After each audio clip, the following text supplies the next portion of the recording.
Everyone, to tonight's November 25th Village Board meeting. Would you please stand and join us all in the Pledge of Allegiance? I pledge allegiance to the flag of the United States of America and to the republic for which it stands, one nation, under God, indivisible, with liberty and justice for all. Okay. Charlene, roll call, please. This evening, we're starting with trustee Kittredge. Here. Maher. McClafferty. Here. Shaughnessy. Here. Snigowski. Here. And Ronald Stapleton. Here. That's the one here, okay. All right, thank you. All right, next up, we have the consent agenda, which consists of the following items. We have approval of minutes from the Committee of Whole, October 21st. We have the Village Board minutes from October 28th. We have approval of disbursements from October 29th through November 13th, as well as November 13th through November 25th. We have an ordinance O-39-24 authorizing the Village of Lamont, Cook, DePage, and Will counties of Illinois to borrow funds from the Public Water Supply Loan Program of the Illinois Environmental Protection Agency. We have an ordinance O-40-24 amending the fiscal year budget 2024 through 2025, amendment number 2. We have an ordinance O-41-24 authorizing the sale and disposal of surplus village property. We have a resolution R-83-24 approving the purchase for lighting up Lamont holiday items. We have a resolution R-84-24 authorizing the village administrator to execute the loan agreement between the Village of Lamont and the Illinois Environmental Protection Agency.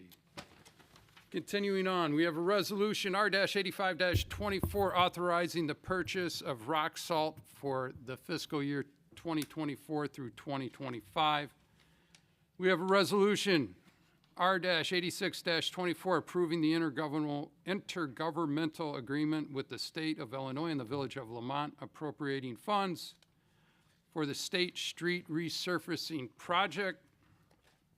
We have a resolution R-87-24 authorizing the release of a subdivision site improvement bond for Notting Hill, which is, again, was a Beecham and Dill project. We have a resolution R-88-24 authorizing the release of the letter of credit for Willow Point, another Beecham and Dill project. And we have a resolution R-89-24 authorizing the release of letters of credit for Kettering. I need a motion, please. Second. All right, we have a motion by trustee Kittredge, seconded by trustee Snigowski. Do we have any questions or comments? I do, Mr. Mayor. Just on the rock salt purchasing, last year we were paying $73.65 per ton for the salt. This year we'll be paying $65.37. So there is a cost savings there. Good. How are we able to do that in these Yeah, right. inflationary times, Ralph? Yeah, Magic. No snow. Ralph, well, we got you hot on the mic. Can you tell us a little bit about the State Street project, where it's Sure. running from, to and from? I Sure, think this is, 80-20 split between the funding. It is a project that's on schedule for the September 2025 letting to repave State Street from 127th Street down to Cass Street. Hopefully, we can get the engineering approved and through IDOT and maybe get it on the earlier letting, but I'm not counting on that quite yet. So it is next year fall project, so it's gonna be all brand-new street, new striping, everything. Got it. And you're saying the earliest it would be construction during the fall? Yes, Okay. yes, early or late fall, yes. Okay, excellent. All right, any other questions, comments? Roll call, please. Kittredge. Maher. Yes. McClafferty. Yes. Shaughnessy. Yes. Snigowski. Yes. Stapleton. Yes. Okay, motion approved. All right, next up, we have a very special proclamation to honor the 130th anniversary of the Franciscan Sisters of Chicago. And we're very lucky tonight to have Sister Mary Helene and Sister Jean Marie with us tonight. Could you please stand and we'll read the proclamation in honor of the special occasion. So whereas December 8th, 2024 marks the 130th anniversary of the Franciscan Sisters of Chicago, founded on December 8th, 1894 by Josephine Dujic at St. Stanislaus Costa Church in Chicago. And whereas in 1881, Josephine immigrated from Poland to Chicago with her family. She was moved by the condition of the aged, abandoned, poor, and orphaned in her neighborhood and came to their aid. After establishing the congregation, Josephine took the name of St. Mary Teresa Dujic and later was given the honorary title of Mother in 1948, 22 years after her death in 1918. And whereas the sisters' ministries, including building and operating St. Joseph Home for the Aged and Crippled in 1898, one of the first nursing homes in Chicago.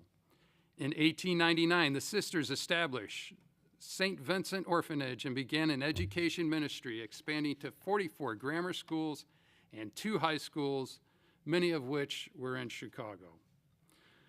And whereas in 1926, the sisters purchased the Walker Estate Road here in Lamont, Illinois, which served as their novitiate. The Lady of Victory Convent opened in 1936 and then became the Mother Teresa Home in 1963 as a senior living community. Also in 1963, the sisters began the pursuit of the cause of sainthood for Mother Mary Teresa. And in 1994, St. Mary Dujic was declared venerable by St. John Paul II, confirming her life of heroic virtue. And whereas the sisters expanded their elder care ministries to all areas of healthcare needs and expanded their ministry to include the Marian Village in Homer Glen, the St. Joseph Village in Chicago, the Adelorota Villa in Wheeling, Village of Victory Lakes in Lindenhurst, and the Village of Mercy Creek in Normal, Illinois. The sisters extended beyond Illinois and expanded and responded to the changing needs of those they serve. Now, therefore, I, John Egofsky, and on behalf of the entire Village Board of Trustees and the entire community, do hereby and congratulate and recognize the Franciscan Sisters of Chicago on their 130th anniversary and thank them for their selfless contributions to those in our community and beyond. So dated this 25th of November, we congratulate you and thank you for your services.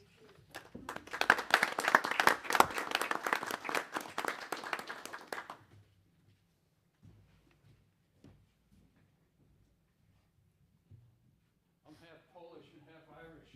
Those Polish names got me though.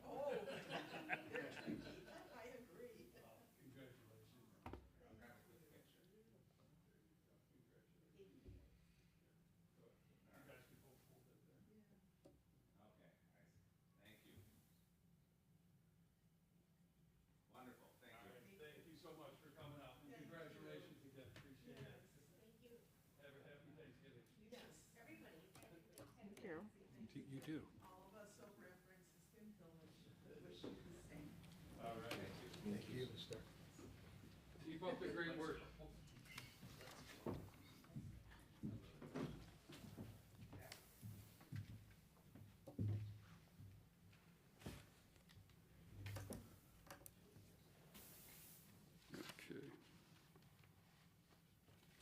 All right, next up, we have, Public hearing. yeah, let me do the, before I do the public hearing, I'll do the mayor's mention here. So, first off, again, happy holidays, happy early Thanksgiving. We're moving into the holiday season with that.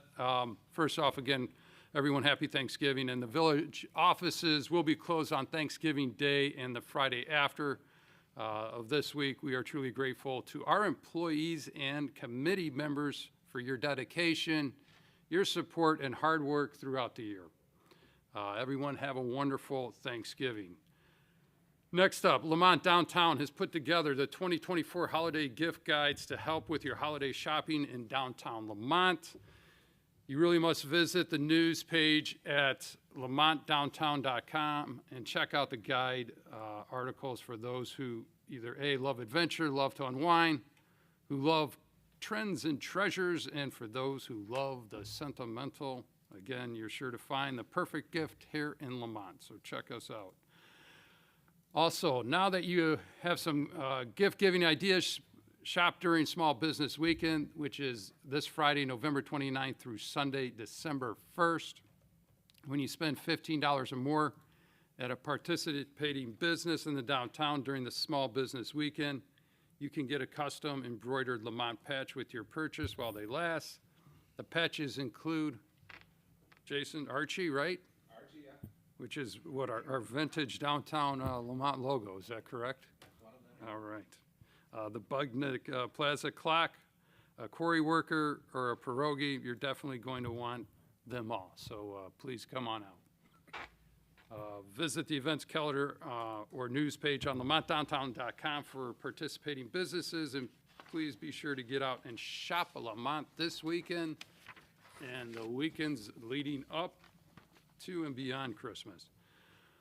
Also, Lighting Up Lamont begins this weekend and runs through the end of January. It truly warms up the cold winter season and is a must-see on your list of things to do. We have some new display items this year, including Santa's Workshop and the Village Green, so be sure to capture your holiday photos and take in the lights. We also thank all the businesses that sponsored Lighting Up Lamont this year to help add to the magic of the season. Please visit the signature events page on lamontdowntown.com for more information.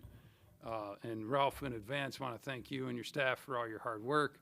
They were putting them up, and I was getting already questions, why aren't they lit up? I go, just wait a second, they're coming. But again, thanks for all your hard work. Lit up on Wednesday evening. I can assure you the whole downtown will be lit up on Wednesday evening.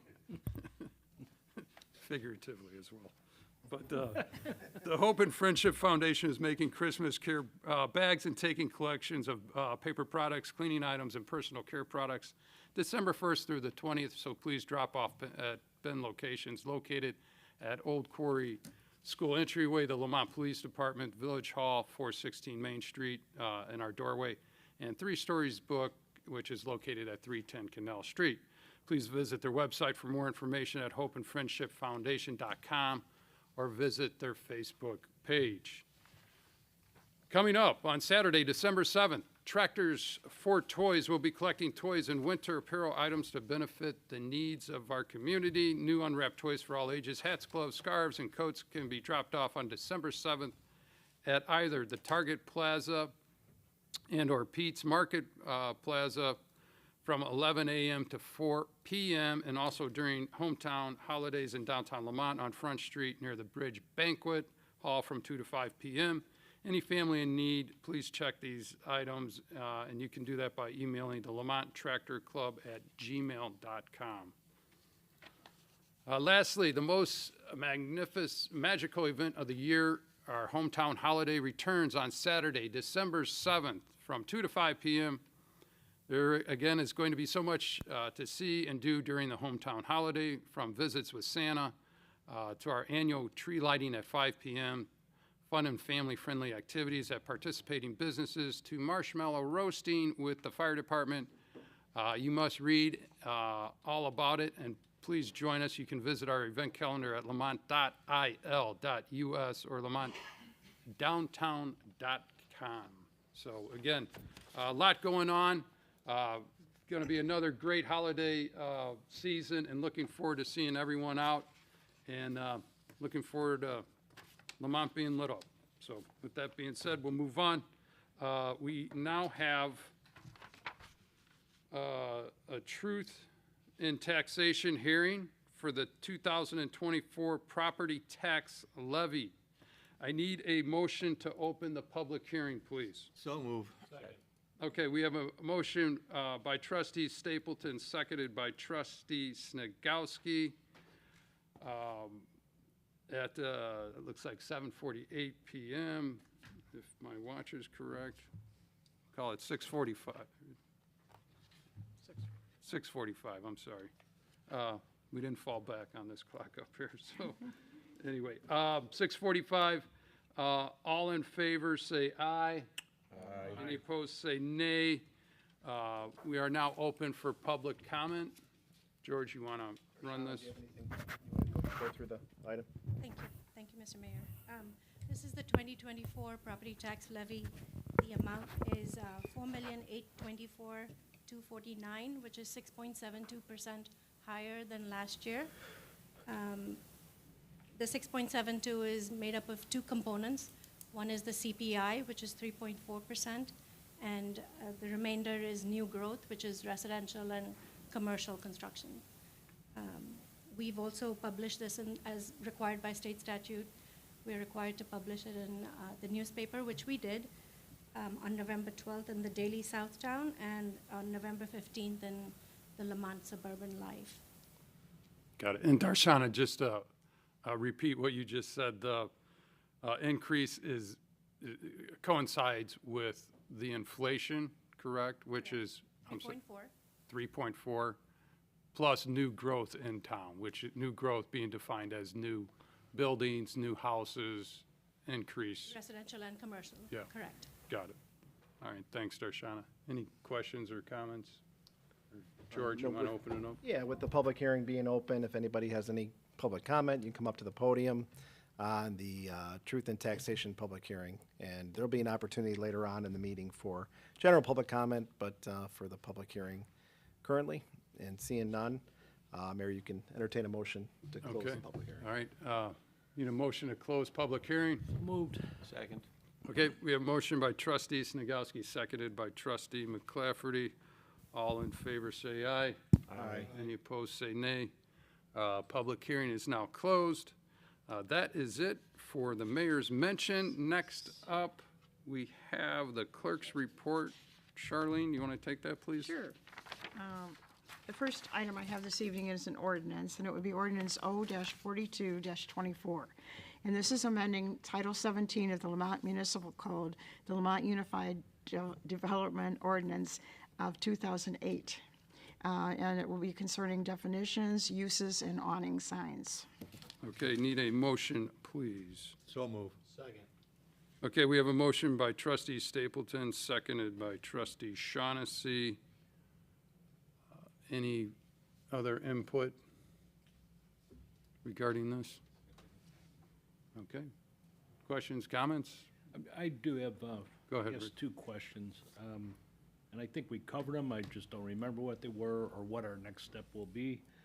One will be how we maintain the condition of the awnings, and at what time do the current ones that are going to be allowed, when does that expire in a renewal process? In other words, awning needs to be replaced, the new one will not be able to contain the advertising.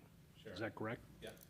So we discussed with our building division, and maintenance is covered under our property maintenance code, so it'll just be on our code enforcement folks to stay on that and make sure that the awnings are properly And that's maintained. already defined? Yes. Okay. Free from mold and et cetera. For existing awnings with large logos and other images, when the business closes, we hope none of our businesses close, but if they close and a new business comes in, they would have to follow the new guidelines. If a sign is up for 6 months, it's considered abandoned, and the municipality can take the sign down. Okay, and as far as maintaining condition, so how are we gonna handle that? In other words, something starts becoming worn, torn, whatever, Yeah. and now they're gonna replace it. We'll The have to handle replacement, that through the building code, through the property maintenance code. okay, but will the advertisement then expire also? Yes. Okay. That's, I just wanna make sure I understood that correctly. Thank you. Thank you. Thanks, sir. Anyone else? Roll call, please. Kittredge? Yes. Maher? Yes. McClafferty? Yes. Shaughnessy? Yes. Snagowski? Yes. Stapleton? Yes. Okay, motion approved. The next item I have is a resolution, and this would be Resolution R-90-24. And this is authorizing the rail improvement project at Lamont and Stevens Street crossings. Okay, need a motion, please. So moved. All right, motion by trustee McClafferty, seconded by trustee Kittredge. Thank you, Mr. Mayor. Go ahead, George. Thank you, Mr. Mayor. Staff and the village consulting engineers have been working with the state, Canadian National, and Amtrak recently on short and long-term rail safety initiatives for the downtown. These initiatives have been in addition to ongoing engineering efforts for the redesign of Prune, Illinois, and Main Street, along with starting to look at McGuire, Walker, and Boyer in that area. And there'll be further meetings on those projects in the near future. We are starting to see some construction potential in Stephen and Lamont Street on some of the short-term projects, and we talked about it at the committee of the whole last week. Striping, signage, delineators, and the ICC has been very helpful, and Canadian National on finally seeing those start to get permitted. Those could get installed here before the end of the year, and we talked about that at the committee of the whole. Those will have to be funded locally, and working with our engineer, Clay's here if we have any questions. It's highly specialized work. We called around for a quote. We did receive one from Road Safe, not to exceed value of $84,650 to install that work. That includes all permitting, right of entry permits with Canadian National, and installation of all the equipment, signage, delineators, and this would be the short-term improvements. And there will be future meetings on fencing, kind of long-term quad gates, some of the other improvements that'll lead to quiet zones and other long-term, more significant safety improvements, but we think it's a good first step in trying to improve some of these areas. And I'll entertain any questions. We also have our engineer here as well. So, George, not to, you said recent discussions, but obviously this has been going on for several years. We've been talking about safety at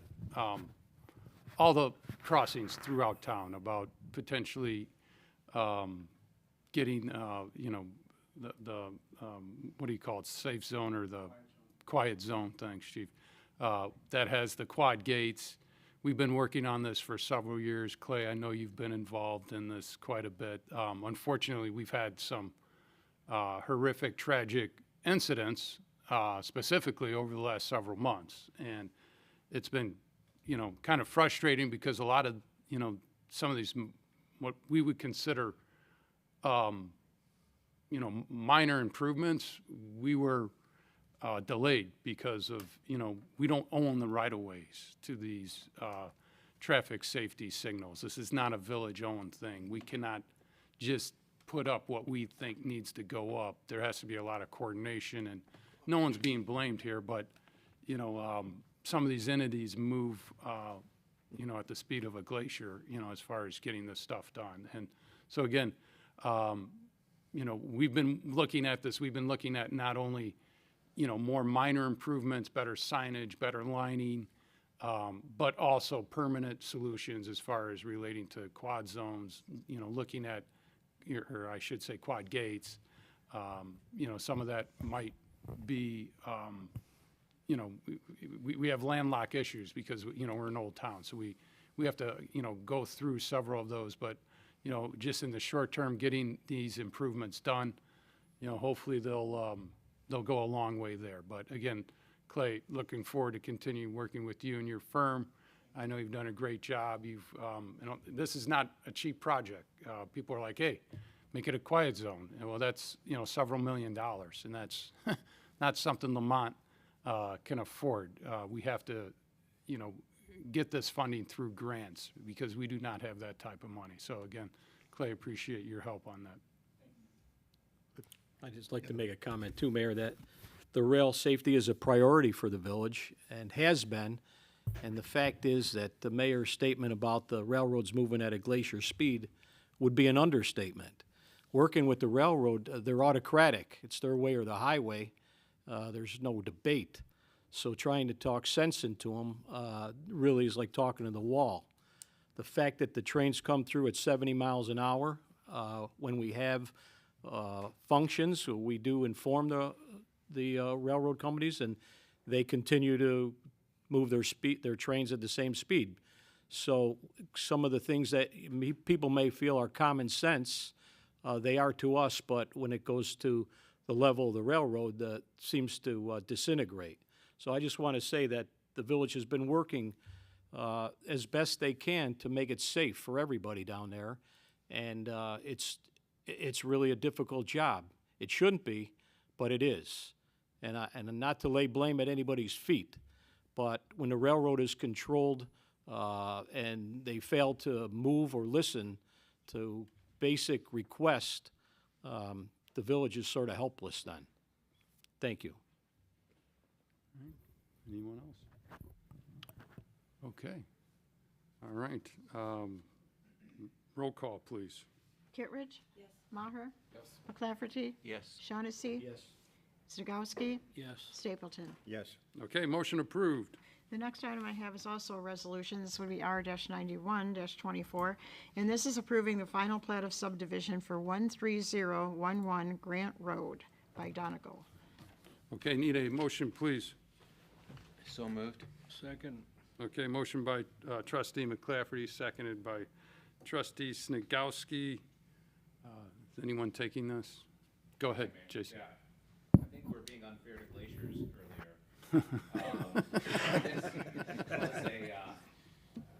This came out of a final PUD for Donegal Services located off of Route 83 at Grant Road at the intersection of Archer over there. That was approved in January 2018. It's one of the most complicated plats of subdivision I've ever seen. It was finally submitted to IDOT in December 2021, and a few months ago, we got the plat back from IDOT with their approval to go ahead for signatures. So hence the delay on getting this final plat of subdivision to the board, but this will wrap up that plan unit development. So how many years did that take? 5 years. 5 years, okay. All right. Gotta love state government. Okay, any questions, comments? Roll call, please. Kittredge? Maher? Yes. McClafferty? Yes. Shaughnessy? Yes. Snagowski? Yes. Stapleton? Yes. Okay, motion approved. The next item is also a resolution, R-92-24. And this is authorizing and allocating $500,000 of American Rescue Plan Act of 2021 funding for the purchase of water meter registers from Water Resources Incorporated. Okay, need a motion, please. So move. Okay, motion by trustee Maher, seconded by trustee Stapleton. Ralph, you taking this? I will. Thank you, Mr. Mayor. So this is a resolution to allocate $500,000 within the next 3 years of ARPA money to purchase water meter registers. Staff has recognized or identified over 2,500 registers that need to be replaced in order to take advantage of future remote reading technology. So Darshana called me about a month ago, and we discussed it, and I thought it was a great idea that she had to allocate this ARPA money toward this project instead of, biting off it a little at a time. So we're gonna knock out a huge chunk of it, the majority of it, right?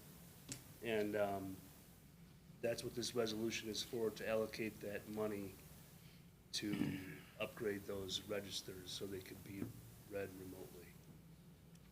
Got it. And you said, what was the total? It's 2564. 2,564 Correct. homes. Yes. Got it. And, Right now, those need to be read by a meter reader that just walks from each house to each house with a touchpad, correct? Correct. Yeah, so, right, this will all be electronic then? correct. Yeah, Awesome. and this is the way we want to, take the technology and use it for the future with the Neptune meters that is the local distributor for water resources. Is there, not to get into the weeds here, but like, are these things on batteries? Do they have a lifespan of years, I don't know. decades? What do you- 10 to 12 years on the. Okay. batteries. All right, Pretty awesome. standard from, there's newer ones out there that are lasting a little longer than the older ones. Got it. This is Okay. Brian, by the way, from Public Works. Yeah, Brian. I have one question too. also in the weeds, but how are they replaced, or how do you install this? You need to get into the house, to the meter itself? Do you need to do it outside? We do, we need to, make an appointment, we come out, we go inside the basement, we have to take the register off, we put a new register on. It takes literally 10 to 15 minutes, to, replace the register. Okay. They upgraded mine on Friday, took less than 15 minutes. And we can kill two birds with one stone. While we're in the house, we can identify the lead line as well, if we need to. So, yeah, like Ron said, we just did his last week, right? Yeah. And it took minimal time. Yeah, So, almost no time at all. Awesome. yep. All right. Yeah, Darshan's idea, so thank you. Well, thanks, gang. Thank you. All right. Roll call, please. Okay, Kittredge, Yes. Maher, Yes. McClafferty, Yes. Shaughnessy, Yes. Snagowski, Yes. Stapleton. Yes. Okay, motion approved. All right, next up, That's all Mike. I have this Thank evening. you, Okay. Charlene, appreciate it. Next up, Mike, anything for village attorney report? Nothing, I'll address it in, executive session. Okay, thank you. George, administrator Just report. one quick item, is that we are leaving open our community survey for another week, to get a few more responses, and that's a good tool for us to track, trends across the years. We had that survey up for, I think, 5 years now, so, so please go online and you can, respond to our community survey. There's, I think, 12 or 13 questions, and there's also an open-ended question, which, is pretty interesting, some of the comments we get, so. Okay, But yeah, please respond to that survey. Thank you. all right, thanks, George. Any board reports? Yes, Mr. Mayor. Go ahead. So I want to offer our condolences on behalf of the board in the village of Lamont to the family of Officer Enrique Martinez, a Chicago police officer that was killed in the line of duty on November 4th, 26 years old. His brother was a police officer, came from a law enforcement family. He's the 7th officer to be killed in the line of duty in Illinois. And in the country, there have been 71 line of duty deaths of law enforcement officers. So people may say, what does this have to do with Lamont? The men and women of our department risk their life every day, just like officers throughout the country. Death could occur at any time, a critical incident, but it's just some food for thought that we pause for a moment and we go on with our lives. We go on with, a blip on the radar screen. But when somebody gives the ultimate sacrifice, I think it's worth remembering and thankful to when we see officers out on the street for what they do and sort of we take for granted. Thank you. Thanks. Anyone else? Okay. Next up, staff reports. Go ahead, Ralph. Yeah, really quick, a reminder that next week is the last week for the waste management landscape pickup. So if you have leave bags, put them out there next week, and that'll be the last week. And Ralph, we had some snow, so what's the parking rules again to remind everyone? Oh, odd even? Yeah. So odd even parking will be in effect only if it's put in effect by chief and I. We're not doing any automatic. Okay. Yeah. Whatever you wanna call it, but Reminders. we have to put it in effect for the residents. to Yeah. Park on their side of the road and then the opposite side on the days. Yeah. After 3, yeah. And if possible, if you can park on your driveway, right? I mean, always, regardless if, yeah. All right, thanks. Any, Wednesday's the biggest bar day of the year, so that's why we have Uber and Lyft now. Please employ those people during the holiday season. have fun, but behave, right? And get a ride. All right. Okay, next up, any unfinished new business? Okay, audience participation. George, go ahead. Yeah, thank you, Mr. Mayor. This is the time of the evening. If anybody has any audience participation, comments, please come up to the podium. Yeah, please come on up. You can probably hear me without. Yeah, no problem. Yeah, no problem. Just so we can see you, just state your name for the record, and as part of our rules, we have 3 minutes for Yeah, comment. no and- problem. I wrote it out, so I would try to be quick. Yeah, no problem. Go ahead. My name is Denise Griffin, and I live in Singer Landing, which is on the north side of the tracks. And so all of my areas of concern are on that. You've actually kind of already addressed one of them, which is the train issue, but in a different light. I am very concerned. I'm 65 years old, so I probably have a personal interest in this. When freight trains block all the crossings, there's no point of entry or exit, and especially entry to me for emergency vehicles when seconds matter. And I do wonder if this is something that's being addressed when we think about safety in the village. We're building more and more homes on that side. We're building a park on that side. And if an accident happens where those tracks are blocked, how does emergency vehicles get there? That's like one of my big areas of personal concern. I don't know if that's being addressed or not. Another area of concern for me is that street. I live in Singer Landing, and so I walk down to the Forge and the trails down there. That road is clearly marked 10 miles per hour, and I have never seen it enforced. Trucks race down there, cars race down there, yet we have, for example, runners from the high school that go down that road to run the trails. We have bicyclists, we have dog walkers, and I wondered if maybe in cooperation with the Forge, speed bumps could be put in and maybe a pedestrian walkway on that initial road down there, because it's the only point of entry to the Forge. And then on that same road, there's 2 garbage cans.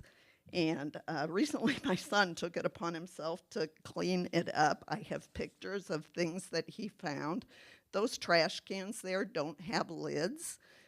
There are things like bottles of muriatic acid. There were all the plastic, I don't really know what they're called, but they're plastic things the truckers use that would be bad for the environment, liquor bottles, and they all end up in the woods. The trash cans are not kept well. I don't think that looks good for the village as people are going to the Forge or for the Forge. So I just wonder if we could think of a way to clean that up a bit. That's it. Thanks, Thank you very Denise. much. And if you want pictures, I can give them to you. I printed them. Yeah, you can leave them up here. Yep, thank you. No, those are good topics, especially as we're going through our PUD amendment, right, Jason, for the Forge, which will be coming up, I think, December or January, correct? And you'll probably be in so close, you'll get noticed, but leave your contact information for Jason Berry to make sure. Yeah, that. Do you want me to put an email address or? Yeah, and I think those are good topics for the PUD amendment, but also with Clay here as well. I mean, we're redesigning Prune, Main Talcott. I know that's still going to be at grade. A lot of good topics there that we can kind of chew on. Yeah. You know that we've been talking about, but just to bring those all together. Yeah, yeah, even the first one, the point of entry, I know what happened with 2 weeks ago. One of the, I think, opportunities we have with the Park District putting in New Athens Park is there is a alternate road that is now on village land, and or Park District land, I should say, that potentially we have access to the west. So that's something I think we need to look at. Again, there would be emergency type of entries, but we can get, I think that, to the far west, it allows us, again, some of these trains are miles long, right? But I think the last time it covered them all up. But this would have to be, I think, almost 3 miles long or 2 miles long to cover from beginning to end, so. But again, thank you, Denise, and have a great Thanksgiving. Thanks for coming out. Thank you. All right. Not seeing anybody else, I'll go on to the next part of the agenda, Mr. Mayor. Okay. All right. So next up, we will be going into executive session. We will not be making any decisions, so we will not be reopening for any type of vote as we go back into public session after it. But I need a motion to move into executive session to discuss under Chapter 5 ILCS of the Open Meetings Act 2C2, which is collective negotiating matters between the public body and its employees or their representatives, or deliberations concerning salary schedules for one or more classes of employees. And we will also be discussing under 2C11, litigation, when an action against, affecting, or on behalf of the particular public body has been filed and is pending before a court or administrative tribunal, or when the public body finds that an action is probable or imminent, in which case the basis for the finding shall be recorded and entered into the minutes of the closing meeting. I need a motion, please. So moved. Second. Okay, motion by trustee McClafferty, seconded by trustee Shaughnessy, to move into closed session. Need a roll call, please. Kittredge? Yes. Maher? McLafferty? Yes. Shaughnessy? Yes. Snagowski? Yes. Stapleton? Yes. Okay, motion approved. And again, thanks everyone for coming out, and everyone, please have a very safe and happy Thanksgiving. And we will be back in 2 weeks, correct? December 9th. Thank you. Thank you.